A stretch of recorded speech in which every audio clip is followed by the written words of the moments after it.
And now we come to Undertale's main characters. Starting with, of course, the main character, the human known as Frisk. Originally, the sprite had a black outline, but it didn't show up very well on the game's numerous black backgrounds. Everyone says the protagonist's sprite looks terrible. That's right. If it looks too good, you'll have a different expectation. This is one of Temmie's first pieces of concept art for the game, and just seeing it fills me with nostalgia now. Flowey. Flowey appeared in my head fully formed. He didn't really change throughout development. I've always loved Chelsea's 3D assets. This art takes inspiration from Pokemon cards, specifically the ones illustrated by Keiji Kinebuchi. Chelsea's comment. It was so cool to do this. Undertale is such a special game, and Toby is a really special guy. Hey Toby, what up? Really glad to have got to make the Flowey card too. Pretty cool how he still manages to look creepy when made out of just a few shapes, huh? These were some of the first sprites I made for the entire game. Inspiration comes from everywhere.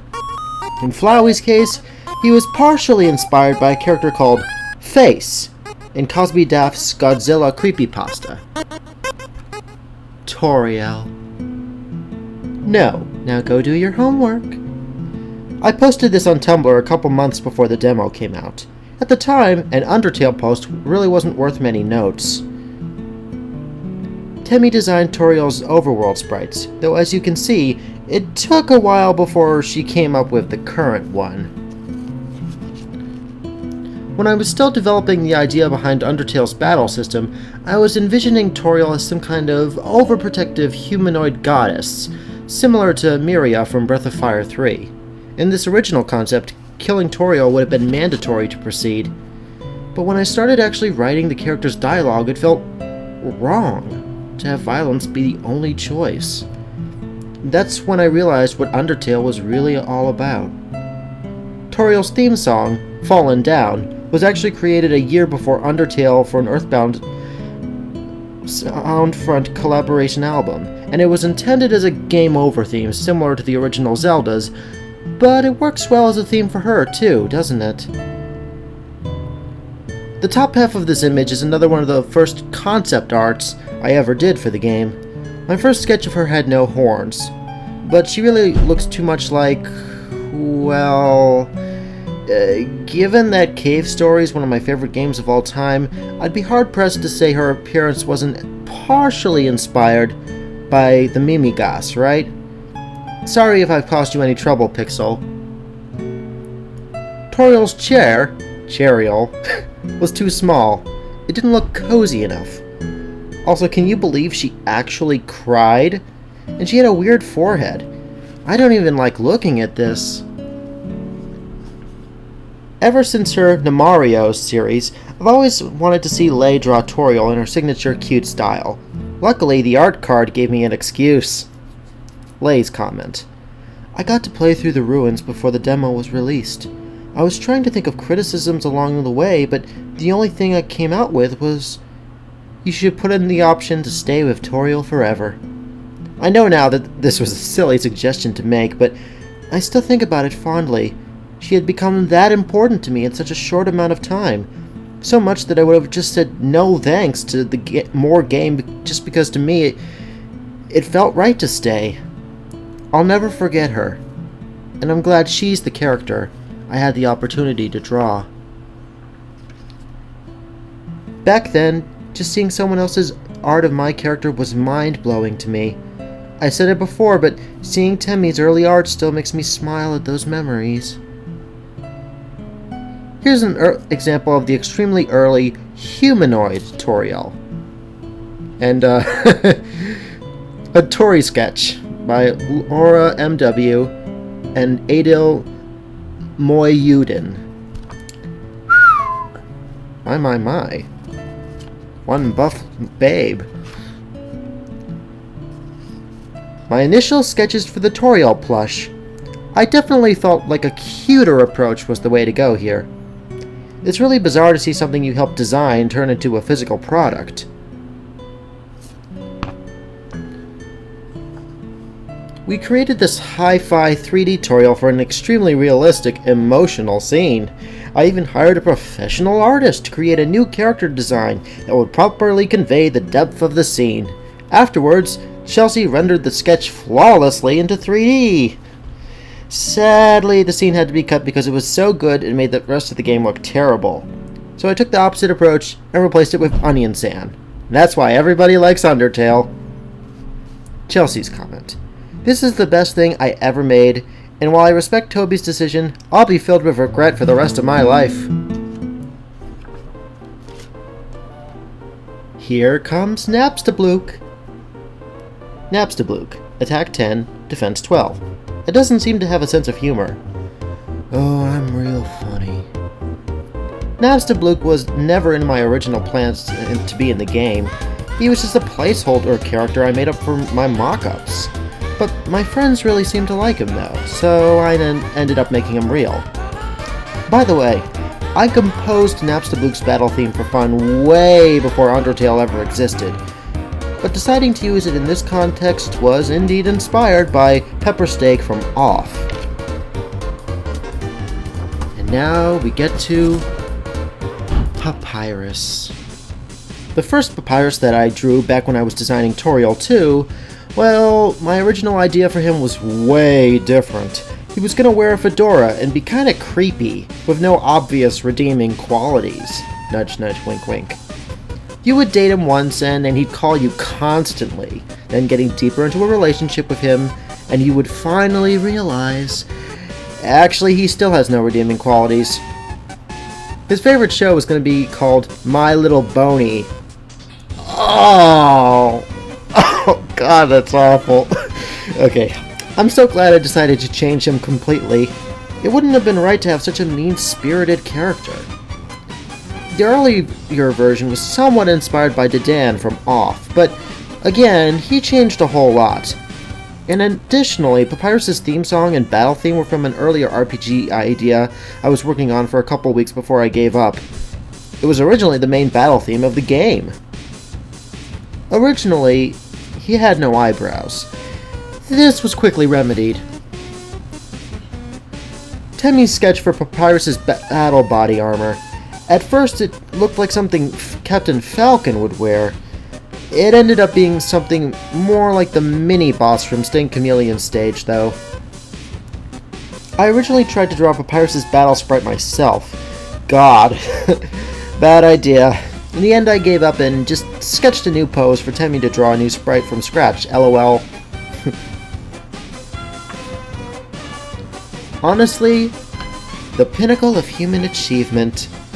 One cool dude, one nice cook. Originally inspired by Papyrus's online persona. Now, originally this background had stickers with words on them, but Steam made us remove them to keep it international. Lynette's comment. God, I haven't looked at this in months, and I'm laughing at the giant faint papyrus behind the spaghetti. I love this mess.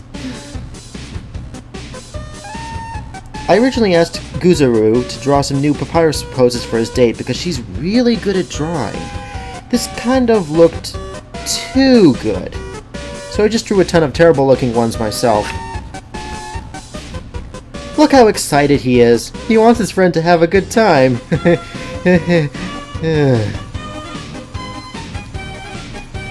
My original idea for Papyrus's last attack was that it was going to be a bunch of regular bones and then a bunch of ridiculous stuff like an entire circus, and then a row of 19 cool buses, just like in Homestar Runner. Anyway, I didn't do that for, like, every reason. Sans. Sans was going to do this pose at one point. And originally he looked, different. Perhaps a hat, or alternatively a visor? But Sans was just Sans. Originally he was going to tell more skeleton puns, but it wasn't as funny as I thought it would be. Here we see Temmie figuring out Sans' outfit. He was going to be running a poker at the casino at some point, and oh yeah, there isn't a casino, is there? Notes for the date. Grilby walks to the side, 3 frames. Grilby walks up, another 3 frames. Grilby returns with the food, walking down and walking right. Burger or fries, served to you by Grilby, who's wearing black skinny pants and nice shoes. He looks like Dilbert in this drawing. Grillbert. Superimposes food, I don't know. Sans seat, rightmost seat on the front bar, needs to have a towel on it in the background. Also, he needs to sit in the towel. It's his special seat, so when he drinks it gets all over the towel. He somehow drinks with mouth closed, or uses a straw in the case of soda. Accepts the ketchup or soda, he drinks it. Attempted use, shakes slightly or pats it with upper hand, 2 frames. Ketchup splurts ludicrously onto the food. 2 frames, maybe? Unrecognizable red mound. Not a picture, but Sans should give you his food and say he's not hungry. You know, it's Drac. It's a drawing of Sans. His face, he doesn't use his lips. Papyrus does, just slides his arms back and forth. When kicking around ideas for the Steam card, Toby suggested it might be fun if Sans wasn't present on the actual card itself, requiring a full view to see him sleeping off to the side. I added the spotlight because we weren't sure if Steam would allow a card featuring nothing but empty blank space. I'm pretty sure there are still people who don't know you can view full art for Steam cards, so my hope is that Sans' sleepy presence will continue to surprise someone every once in a while. And that, down there, is explaining how trombones work to Temmie. Wah, wah, wah. The annoying dog. Oh, geez, look at all the dogs. Well, yeah, that's fitting. Yeah, that's fitting, alright. Let's just move on to Temmie. Tobver of Tem Shop. Thanks, purchase from the item shop. Temmie's Trembly's gotta have it. Temmie's origin, according to Temmie. Betty was in a stream drawing friends and what she thought they looked like. When it came to me, she drew the doodle, and I loved it so much, I adopted it as a mascot on social media for a while, then found a way into the game. Indeed, and here we see Temmie's drawings of herself pre-Undertale. And look at all the Tems. Well, okay, that's some disturbing looking Temmies down there. Hell if I know who did this one. Another Tem version of Tem Shop.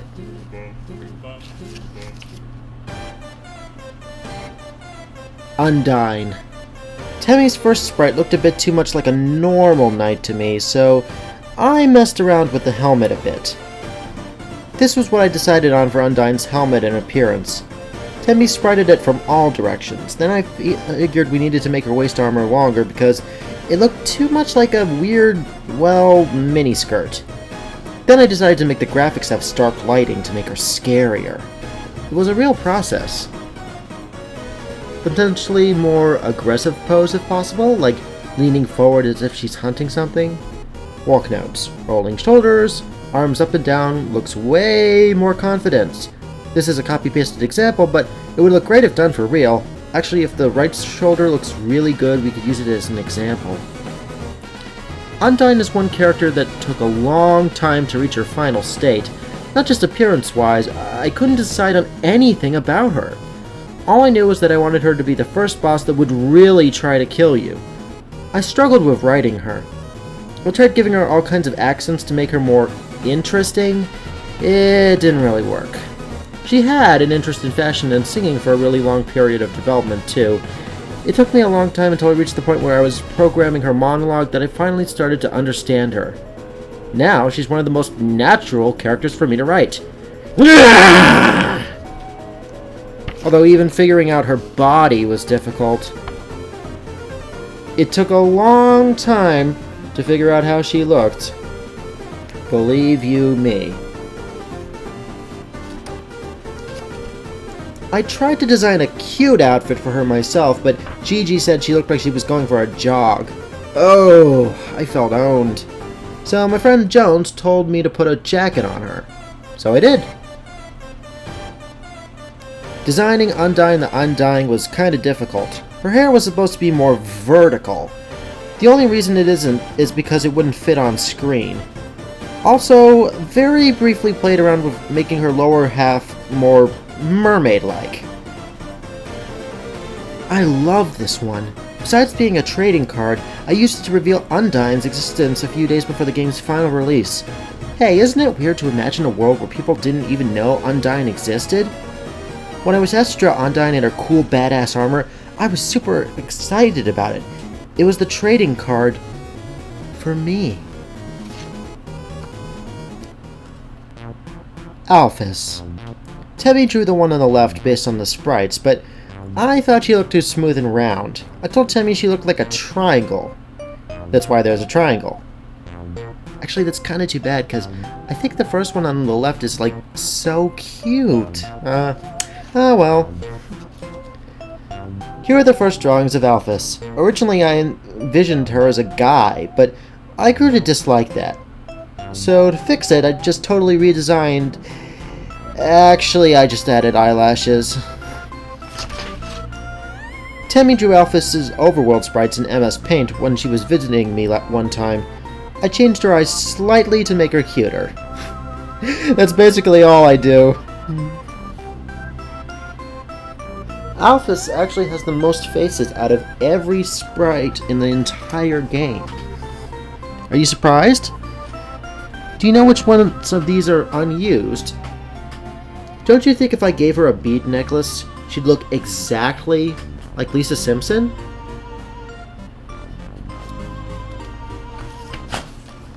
Mettaton. This is a very, very early attempt at a humanoid Mettaton. I scrapped this before making any progress on it. And as we can see here, boom! Then smoke slides away horizontally as we reveal Mettaton. My original drawing of Mettaton, as people have speculated, he is inspired by the robot from Wallace and Gromit's A Grand Day Out. These are sketches of Mettaton's legs. I tried drawing him from the side, but it didn't really work out. Figuring out Mettaton. Originally, I planned for him to leave a sparkling trail of tears when hit. The angled Mettaton in the top right was inspired by R7308 from Mother, as well as the concept of the battle itself. I mean, it's a giant robot that can't be defeated by normal means. I realized the angle wouldn't have worked with Dr. Alphys on the screen though, so... Remember, make arm and leg parts individually, and mix and match them through programming. I actually programmed this, but the transition didn't look good, so I removed it. When box goes high, Mettaton should recline on it. That could have looked pretty cool. Various stages of finalizing Mettaton's appearance. The bottom middle one has legs and hands by Temmie. Mettaton had more arm poses first appearance, but I didn't use them. Asgore. I tried drawing his battle sprite on the bottom right first. He was kinda like a combination of Sinestral and King Barabbas from Brandish. Temmie drew this. He looks weird without facial hair, doesn't he? It took a while to figure out how his hair worked. The face sprites at the bottom right were going to be from when he used his special attack. His eyes were going to flash 6 times in a row, alternately, followed by 6 spear swipes. Then both eyes would flash white, and he would lift his spear above his head, roar, and slam his trident down into the box, creating giant shockwaves. Now, I didn't implement this, though, for a few reasons. First of all, it would have made the battle too difficult. And second of all, his spear wouldn't have even fit on the screen. Progression. His hair was black-brown for most of development. I only changed it to blonde at the end to make his overworld sprite more readable. I still never remember what color it is. I actually programmed functionality for Asgore to hold the spear from any angle and spin it, but it looked not great. That's why his arms are balls. Originally, I was going to have each major boss have their own moving box background. Asgore's was going to be a bunch of boxes moving slowly in parallax. I actually programmed this, but in the end I only did this for Undyne and just removed the background for all the other boss characters. This was a mock-up to show Temmie how to draw Asgore's spear swing. I actually asked 3 or 4 people to draw Asgore's spear swing animation because I'm not great at drawing, but in the end I had to do it myself. Oops. Flowey, the boss version. Still coming along, I actually programmed all of the moving parts before their graphics got upgraded. Eventually I realized I could put the souls inside of the petals. This was the original sketch I did for this form. It ended up being redesigned a couple of times until I created something Everdrade was able to work off. I originally drew a different set of faces for the conclusion to the battle, but I didn't use them because they were too funny. Still really good though. This is what he looked like before Everdrade came into the picture. So everything amazing after this is his fault. The faces I created for the TV. Golly, this is rich! Die! Where'd my power go? Shaking intensely. No! Hey, you idiots, what are you? No, no! Starts going to static, shaking. No! I got pretty far with these before I decided I completely hated them.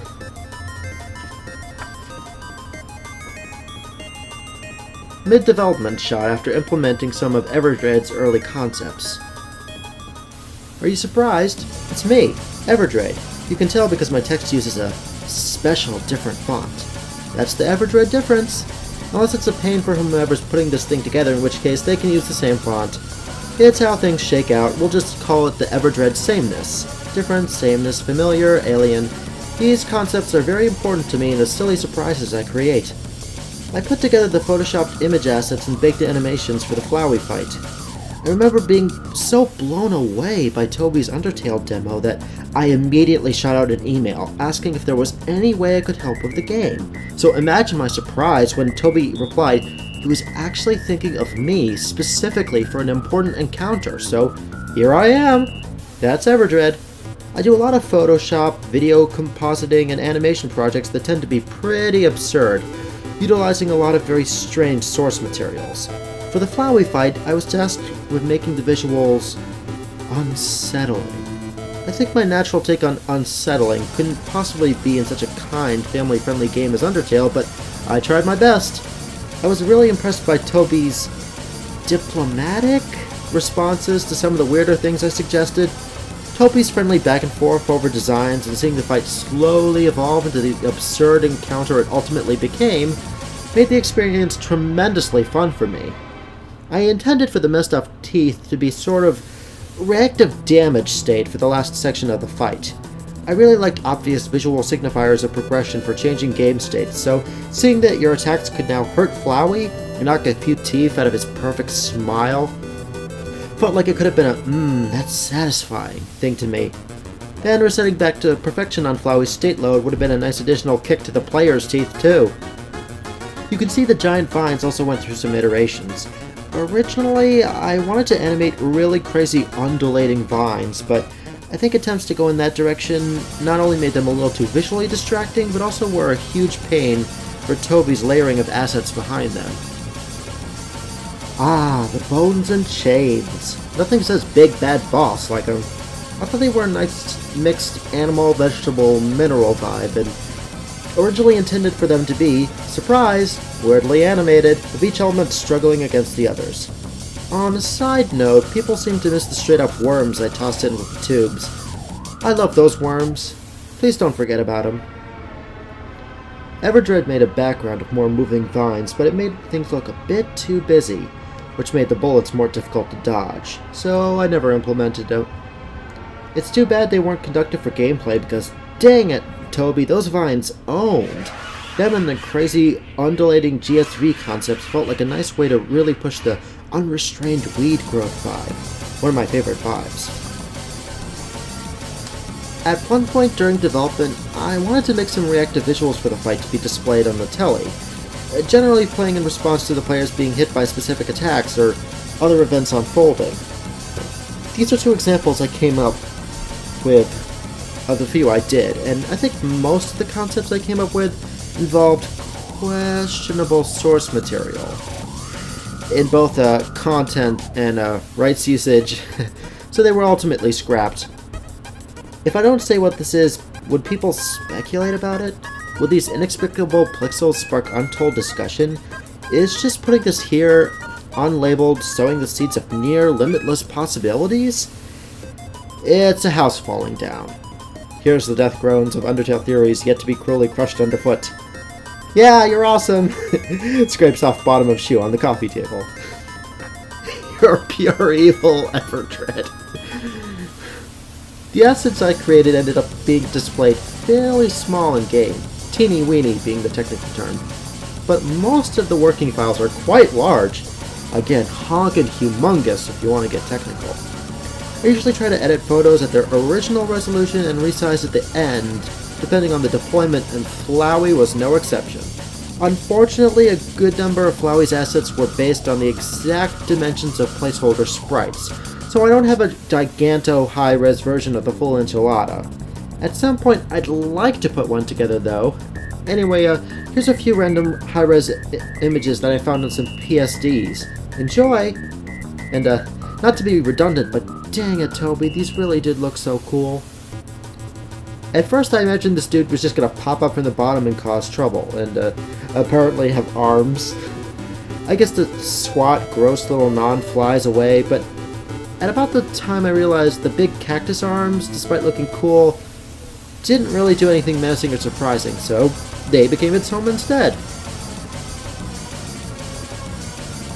Originally, Everdred added a vacancy sign on the fly attack that would turn to no vacancy when the arm was full of flies.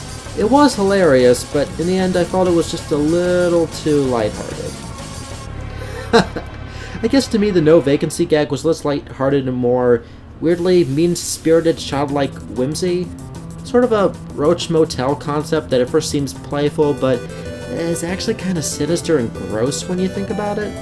In my mind, it could have been a way to further vary that attack, i.e., on switch to no vacancy, the remaining flies change direction as a further projectile threat to the player. Then again, the fight probably ended up complex enough without really unpleasant attack behavior changes. Why did I ever make this? Who knows?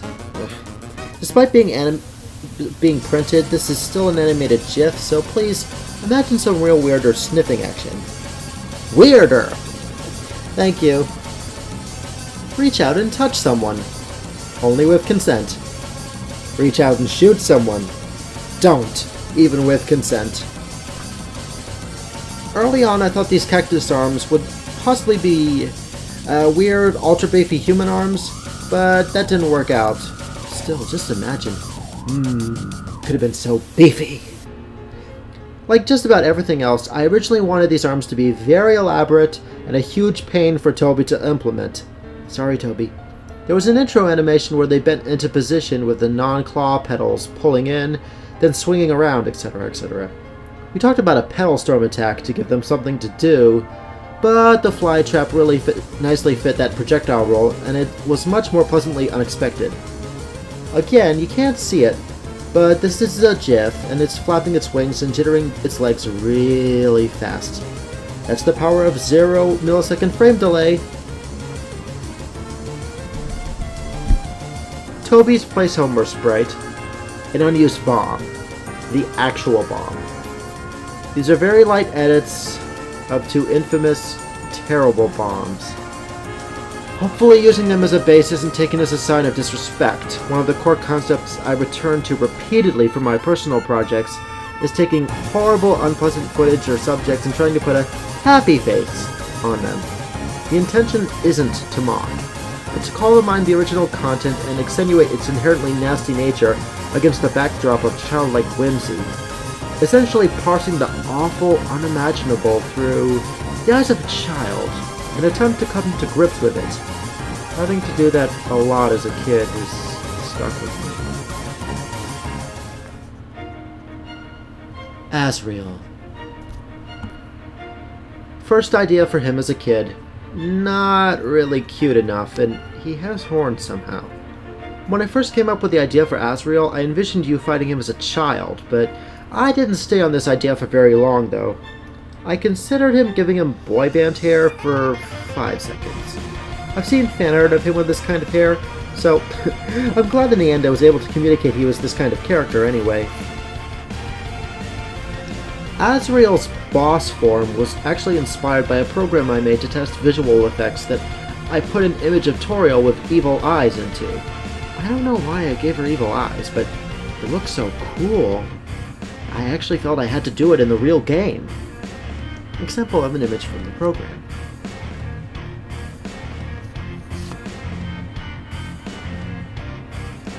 Played around with the idea of giving him cooler horns, but it just looked too stupid. Every time someone calls final boss Asriel hot, an angel gets its wings. An angel of death. He looks like a doofus standing there, so I decided to make him fly. I scrapped a move where eyes appear around the rooms and fire lasers.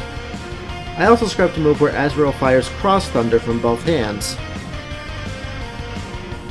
Figuring out Asriel, there are some unused faces in the top left. It took a long time before I gave him a signature cute tuft of hair. The eye on the bottom left is from an unused attack that I programmed but didn't put in the game, where his head spins around so fast it turns into an eye that fires out a bunch of wriggling beams you have to dodge. It was too difficult to dodge, though.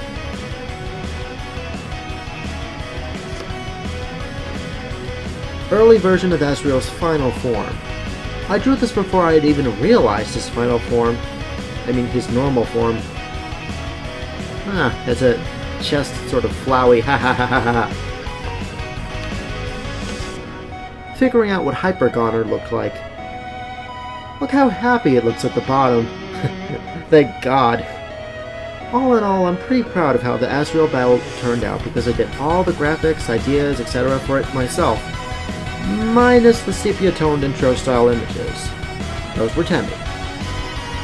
Some unused faces here. I wanted him to take up the whole screen because, well, that's what final bosses are supposed to do, right? Too kawaii. These are some really nice facial images, though. Oh well.